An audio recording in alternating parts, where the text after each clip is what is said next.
नमस्कार, मैं निकित मिसाल और आप सभी का स्वागत करता हूं। चलिए जानते हैं आज की देश की मुख्य खबरें। जम्मू कश्मीर के उरी सेक्टर में भारतीय सेना ने नियंत्रण रेखा एलओसी पर हुए घुसपैठ का सफलतापूर्वक विरोध किया, जिसमें सुरक्षा बलों ने घुसपैठियों को चकमा दिया और एक सक्रिय ऑपरेशन अभी भी जारी है।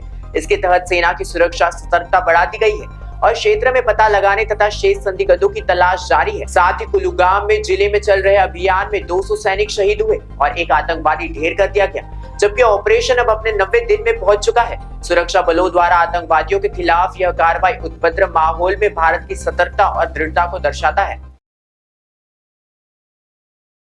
भारत में आवारा कुत्तों की संख्या को लेकर हाल ही में भ्रामक दावा किया गया था कि देश में 153 करोड़ आवारा कुत्ते हैं, लेकिन यह जानकारी पूरी तरह गलत है। वास्तविक आंकड़े के अनुसार देश में लगभग 6.2 करोड़ आवारा कुत्ते हैं और 51 लाख आवारा बिल्लियां हैं। कुल लगभग 8 करोड़ आवारा पशु हैं। सुप्रीम कोर्ट ने निर्देश के तहत दिल्ली और अन्य शहरों में उनका वैक्सीनेशन और एबीसी कार्यक्रम के तहत नियंत्रित प्रयास जारी किया है, लेकिन यह संख्या 153 करोड़ से बहुत कम प्रभावित होती है। हिमाचल प्रदेश में मानसून की मार से अब तक 129 लोगों की जानें जा चुकी हैं, जिनमें 129 की मौतें बारिश संबंधित घटनाओं जैसे भूस्खलन, क्लाउड बर्स्ट, फ्लैश फ्लड, बिजली गिरना और 110 सड़कें दुर्घटना में हुई। राज्य के सार्वजनिक ढांचे पर गहरा असर पड़ा है। 395 सड़कें बंद, साथ ही 669 पावर ट्रांसफॉर्म और 569 जल आपूर्ति योजनाएं क्षतिग्रस्त हो चुकी है। कागड़ा 26, मंडी 23, चंबा 9, कुल्लू 10 जिले सबसे अधिक प्रभावित हुए हैं। इसके बीच उत्तराखंड के 11 जिलों में भारी बारिश की चेतावनी जारी है। साथ ही केदारनाथ, बद्रीनाथ, हिमाकुंड यात्रा 14 अगस्त तक स्थगित कर दी गई है। दिल्ली के पूर्व मुख्यमंत्री अरविंद केजरीवाल और उप मुख्यमंत्री मनीष सिसोदिया ने दिल्ली हाई कोर्ट में आरोप पत्र पर संज्ञान लेने वाले ट्रायल कोर्ट के आदेश को रद्द करने की मांग कही है।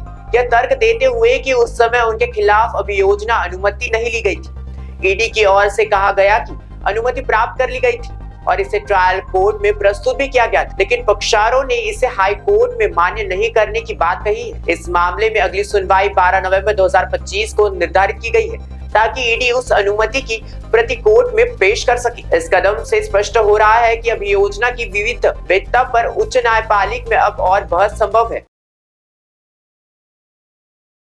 15 अगस्त 2025 को प्रधानमंत्री नरेंद्र मोदी लाल किले की प्राचीर से लगातार 12वीं बार राष्ट्रीय ध्वज फहराएंगे और संबोधन करेंगे, एक ऐतिहासिक उपलब्धि जो केवल पंडित नेहरू 17 बार, 16 बार इंदिरा गांधी से पीछे है। इस समारोह में तिरंगा फहराने के साथ 21 तोपों की सलामी और राष्ट्रगान के साथ साथ ट्राइड कलर की शोभा और सांस्कृतिक प्रस्तुति प्रमुख आकर्षण होंगे।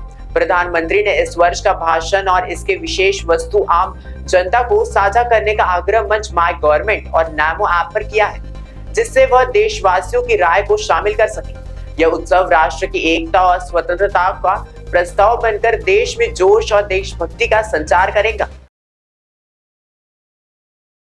आज की देश की खबरों में फिलहाल बस इतना ही।